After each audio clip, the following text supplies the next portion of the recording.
Hey, it's Rasul Berry, and I'm here on the shores of the Sea of Galilee, sharing about what can the world's most famous fishermen teach us about failure and success. Capernaum was a small fishing village at the time of Jesus when Simon Peter comes on the scene. He's fishing as he always does, and as Jesus walks by, he simply gives him this invitation: come follow me, and I'll make you fishers of men. At that moment, Simon Peter embarks on the journey of a lifetime. He begins to follow Jesus and experience all sorts of highlights and lowlights. One of the highlights is being one of the first to recognize that Jesus is the Messiah, the Son of the living God.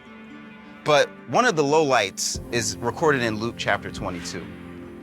Jesus has just been arrested, and Peter decides to follow along just to see what's going to happen. At that moment, some people recognize Peter from his accent and say, hey, aren't you with him? And Peter denies it vehemently. After 3 years of friendship, after 3 years of partnership together, he says, I don't even know the man. At that moment, Jesus and Peter lock eyes, and Peter wept bitterly. And what happens when you fail so catastrophically? Well, Peter did what a lot of us do. He decided to go back to his old life. He decided to come back here and start fishing again. He thought it was over for him. And that's when Jesus once again, almost out of nowhere, just appears to him after his resurrection and has a conversation. He simply asks him, Simon, do you love me? Peter says, yeah, you know I do, Lord. And he says, feed my sheep.